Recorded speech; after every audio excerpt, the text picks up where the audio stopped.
Hello and welcome to Morning Meeting. I'm Courtney Hirsch, COO of Jomboy Media, and with me this week is Grace McCarrick.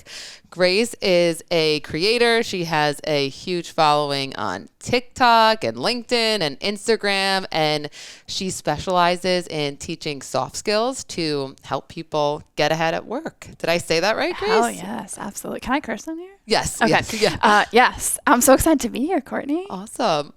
So, Grace, I found Grace on LinkedIn, actually. Yes. And I committed to posting on LinkedIn, and then Grace's videos came onto my feed and I was like, oh my God, this woman is saying everything I'm thinking, but too afraid to say out loud.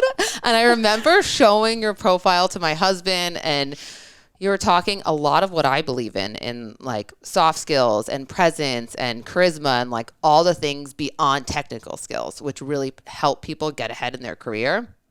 And it just really gave me the courage to keep on posting on LinkedIn, keep on saying what I believed in, what I like truly think. So I just want to say like, thanks for that, because that like really helped me out. Courtney, I feel like that must be the sign of sort of a simpatico relationship there, because I felt like I found you. I don't feel like you found me. I found you, and I was like, this is the type of leader that I'm talking about, the person who's taking, because I'm coming from outside a company, right? So I have all these opinions about work, and I work with companies, so it's a sort of third party story, but you're actually running a company, talking about it in this way. And the problems that I pose on TikTok, where I'm saying executives are having these problems, and everyone's like, maybe you're actually having them when you're talking about them. So yeah, and you're validating my voice. So I think it like mutually beneficial relationship. Yes, right back at you. Yeah.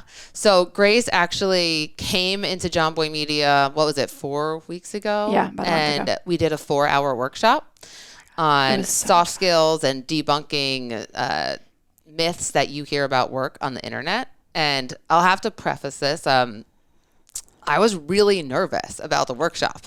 And like, I never told this to Grace because I was really excited that she was going to come in. I watched it on the meeting. I was like, oh, I had no idea you were so nervous. But it's a big deal as a leader to ask your employees to give up 4 hours of their workday. And I want to invest in my employees and give them skills. But in the back of my head, I'm thinking, if this sucks, everyone's just going to look at me and be like, really, Courtney, you just wasted 4 hours of my time. 100%. And I think I pitched it to you as how we how we got there in the first place, right? I was like, you have this really young, dynamic team. I think this would be a cool like collab, essentially. Yeah. So yeah, you were taking on a risk. Yeah. But I mean, it ended up great. I think a lot of people got a lot of tactical things out of the workshop, which I really liked about it, because I've sat in a lot of these workshops before where it's a lot of theory, but not a lot of things that you can apply in your day to day. So Grace, do you just want to give a little bit overview of like how the workshop went in your eyes, what we talked about, and like, what was it like working with the Jomboy Media team? Because I would love an outsider's perspective on what our team is like to work with. Okay. Love this question. And I will say my first introduction to Jomboy Media was you. Okay. So I hadn't known Jomboy Media before. My cousins are obsessed with it. I have to shout out to my cousin Dylan and his son Ronan, who will be listening to this. But that was my first introduction to Jomboy Media. And I don't want this to be a commercial for in-person work, because it so easily could be. Your team was by far the most cohesive, connected team that I have worked with yet. And I've been doing these types of workshops for 3 years. I think being in 5 days a week adds to that. Yeah. But I also think, so it's we sort of self-selected into that, because I picked to pitch this to a leader who, you care about this stuff. You care about people getting it right. You care, like the idea of teaching soft skills, and soft skills for anyone who doesn't know is anything non-technical. The idea of teaching soft skills is that you're giving people actual tactical, often physical tools that they can use to get ahead at work that they didn't know that they had. So it's really fun. No one does it. There's nothing like this out there. Everyone will tell you about leadership skills and whatever. People are not, like when we teach presence, what we did was I have this sort of presence lives in different buckets. It's eye contact and it's physical movement. It's the context of your conversation. And then I would show like a clip from The Godfather. and we look at that clip, and then we come back and talk about what that person did.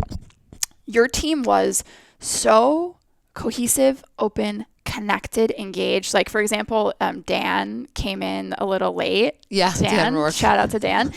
But he just had like it wasn't this sort of fear. It wasn't this. He came in. He was happy to be there. Everyone laughed. Like everyone made it such a big thing in a fun way. Dan came in with charisma. He came in with charisma. He did. He didn't even need that lesson. No. He totally did. And I felt like you guys just really fed off of each other. Mm-hmm. So we do this I like to do this activity at the end where I have people talk about themselves and what you can rely on them for at this work, at their job. And everyone just did such a good job so quickly. Usually it takes a little more time to get into it. Was that the end when we went up and we had to introduce ourselves? So yes. Grace had us do this activity, and we pretended that we were at the Jomboy Media upfront. Yes. And we had to go up to Grace, who we pretended was like one of our clients, and we had to say, "Hi, I'm Courtney. Mm-hmm.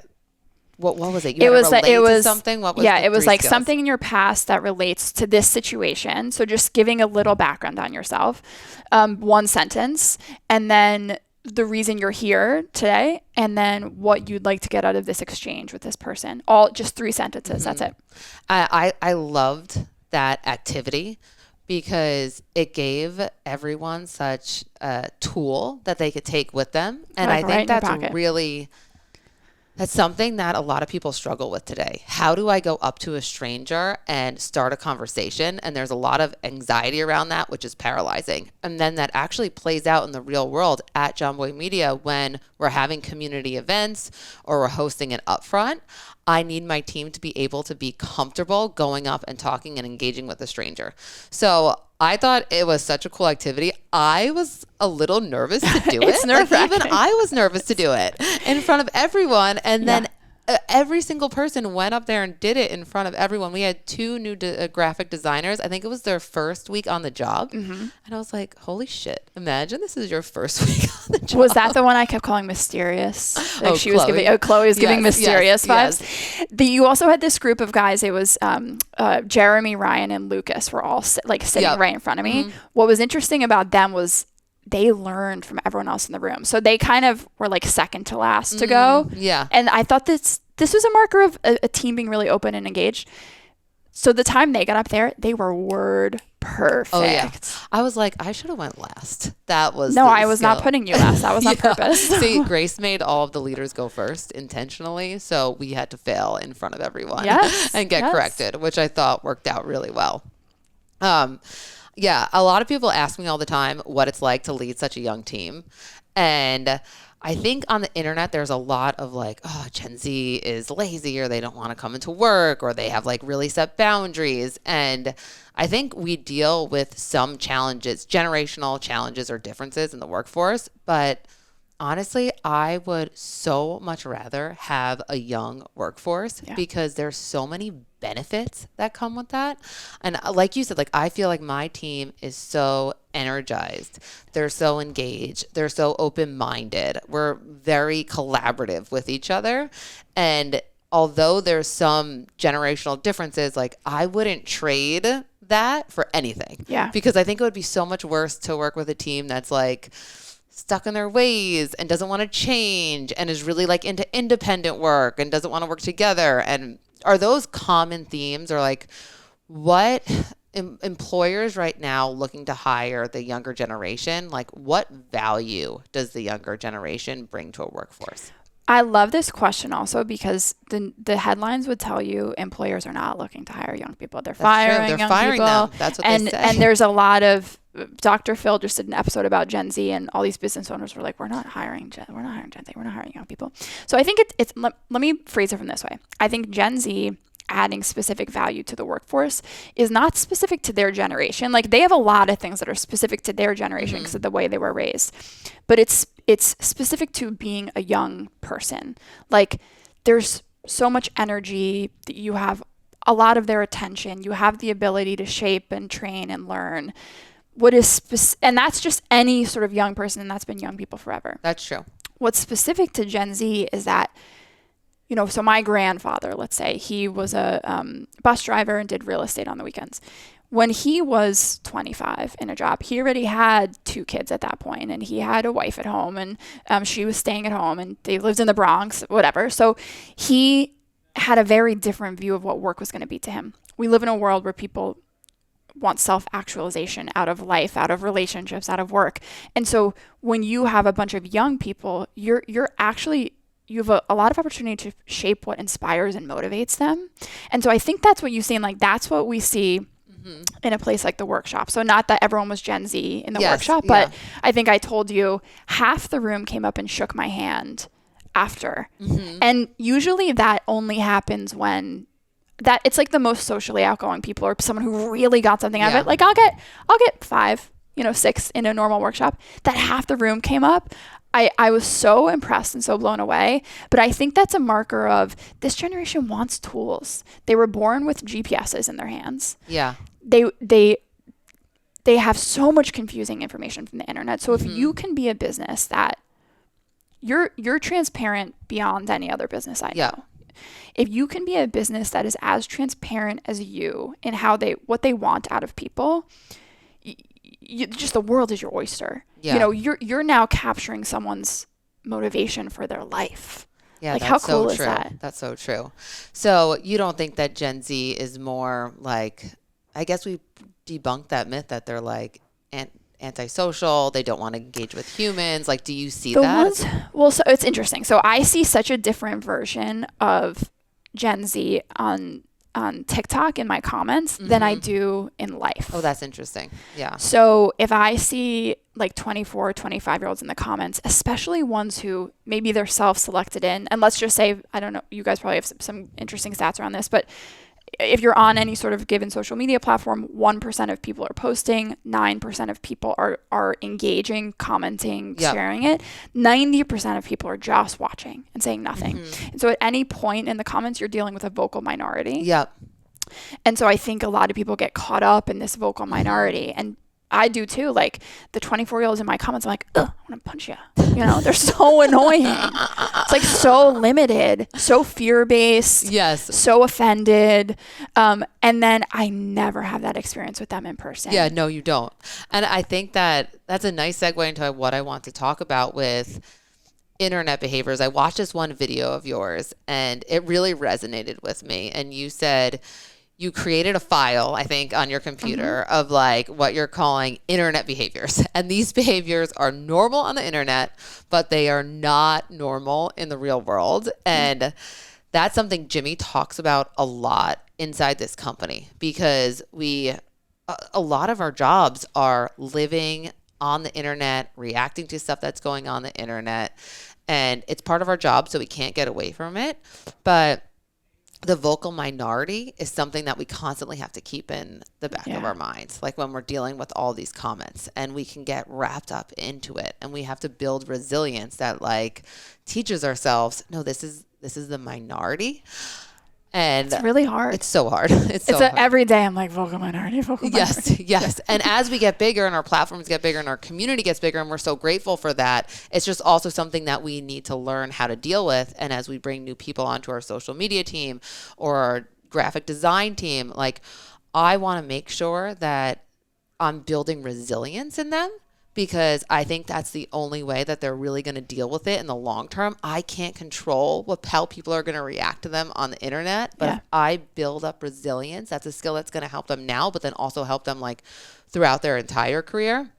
1000%. So like, I'm very interested. What is in Grace's file of internet behaviors that are not normal? How long do we have? Okay.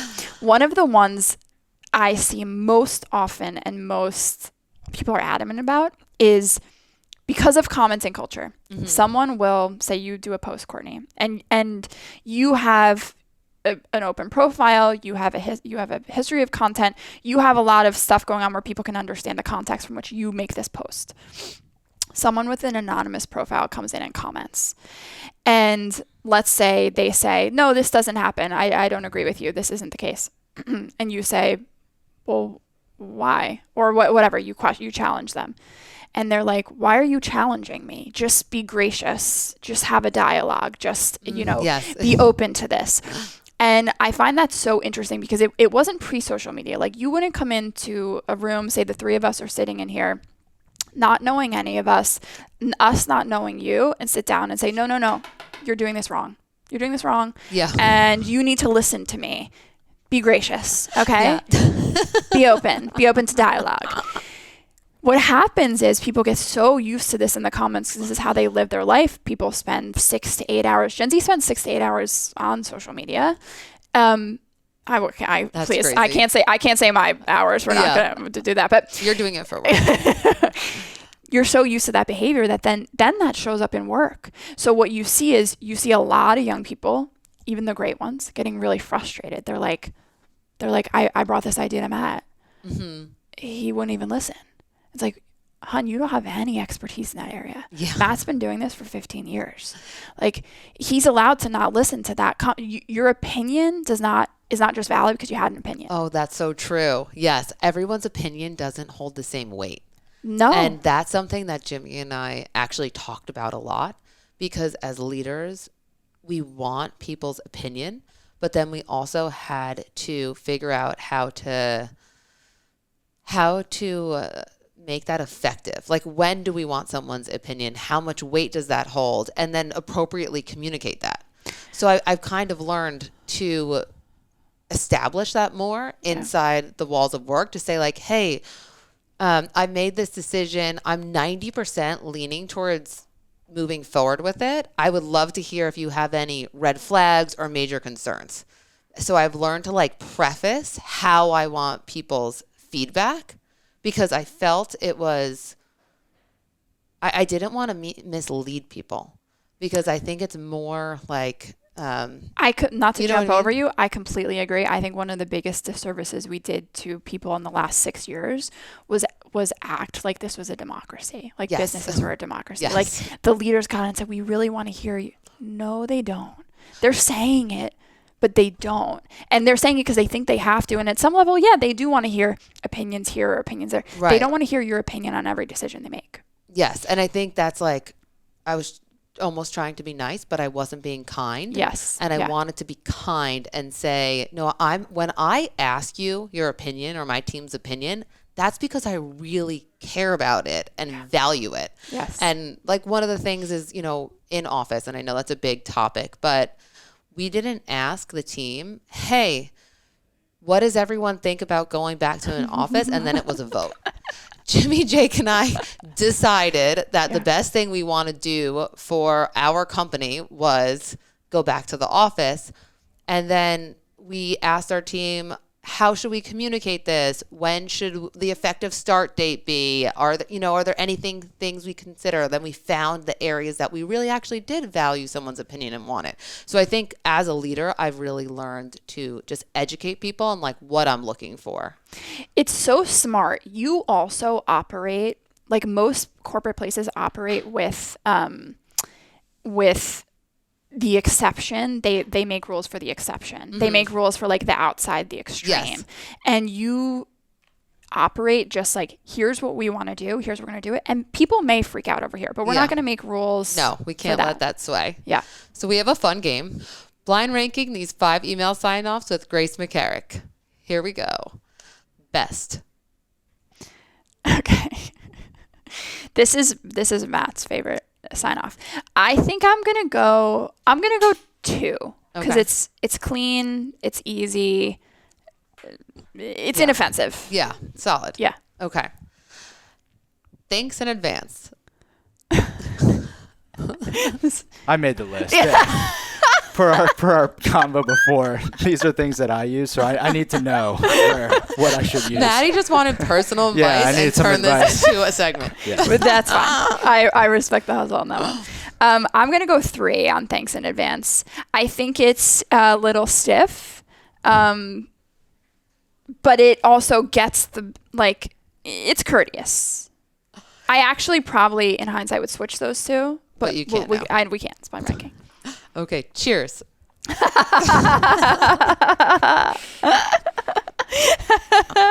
I I've done this on occasion. Have you guys ever seen the Dungeon Dragons, like neutral, chaotic, good, that someone did email sign-offs as like, and I think chaotic neutral was cheers. We're going to go 4. I want to be a cheers person, but I'm not. And I feel like I can't fake it. It's cultural. Yeah. There's parts of the world where I like emailing cheers people, but I'm not a cheers person. Yeah. I think it'd be like me putting on an accent. Yeah. Yes. Regards. Shoot. Okay. Here's where I'm torn. Because regards is fine. Again, it's fine. It could be number 1 and whatever. It's kind of like a stiff list. But maybe there's something I really like at the bottom. I'm going to put regards as 5. As 5. Actually. So what's left? 1? 1. Okay. So your number 1 is yours.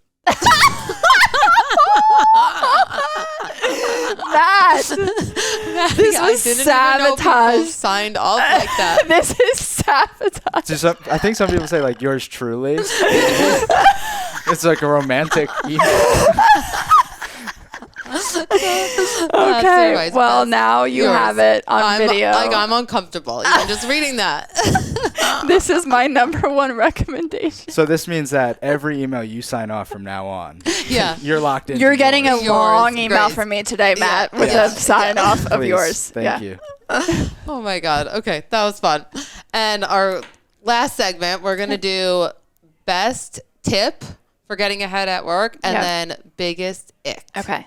I did 2 for each because I couldn't decide, but I'm going to talk fast. Okay, Do you want to go first? That's fine. I'm going to go first. Go first. I'm really passionate about this. Okay. My biggest work ick is isolated hi messages on Slack. That's a great Like my heart is racing just thinking about it. Just hi, pause, trying to bait someone in to respond. And Matt's cracking up. I think it was last week I sent Jeremy and Taylor I said hey with a wave, sent it, and then put in image and pressed enter right away. Yeah. But sometimes the Wi-Fi here is so the image took forever, and both of them responded like, yeah. Hello, what's up?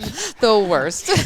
It's bad. It's bad. You need to come out with what you're looking to talk about in one message. I want to know right away. Yeah. I had a client say, hey, can we hop on a call? Yeah. Last week, and I was like, why? Terrible.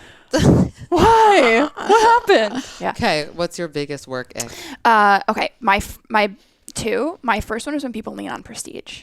Okay. When they're like, I worked at this place, or I went to Harvard, and great, I'm so glad. That says nothing. In 2025, it says nothing. No. Who cares? No. The second one is when people, it's like when people won't try food at a restaurant. When people won't try something. When you say like, I know you're having trouble with this project, whatever. Why don't you try this? They go, no, that won't work because of this. Well, try it. Yeah. Experiment. Because people's biggest fear is failing in front of people they care about. So I think that's... I understand why, but I get it. sometimes feeling is very endearing. You need it. Yeah. Builds connection. Okay, and then best work tip for getting ahead in today's workforce. Okay, again, I'm sorry, I broke the rules. I did 2. First one is, this is for everyone. And then the other one is for people who really want to get ahead. For everyone, use work to make friends with people who are not like you. So if you're like young, 25, living in Brooklyn, like, whatever, have this type of interest, befriend the 65-year-old completely opposite end of the social political spectrum from you. Like, use work to make friends with people you would never be friends with in life, because you will be so enriched by both learning how to dialogue with that person. Not that you don't have to talk about crazy stuff, but by just letting people into your orbit who are different than you. I love that. I would have never, that surprised me so much, but I think that's such valuable advice. Oh, where else are you friends with, a 62-year-old grandma? Yeah, exactly. But you work. can't find those connections anywhere else, but you learn so much. Yes. What was your second? And then the second is leverage your company and create a personal, professional brand for yourself. Yeah. Like, if I worked at Jomboy Media right now, especially because you guys are public, I would be posting like let's say I work on the finance team. I'd be posting like 5 books people on my team read this quarter and thought were amazing. I would be posting like 2 things you wouldn't realize about working at a creator media company. Like I would, because it's so much leverage for you as a person, it's so much leverage for your company, and no one can ever take that away from you. It's yours. Yeah, I love that.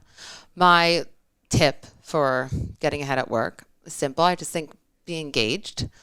I think the small things go so far. And I don't know if I realized this early on in my career, but as a leader, I'm definitely realizing this, is the people that respond on Slack, the people that are on time to meetings. When I'm doing an all hands presentation, I can name the 5 employees in my head that look me in the eye and nod their head when I'm talking, and I remember them. So those little things like go a really long way. So active. You want active engagement. Active engagement. Because you would probably have 15 other people who are on their phones who are listening to you.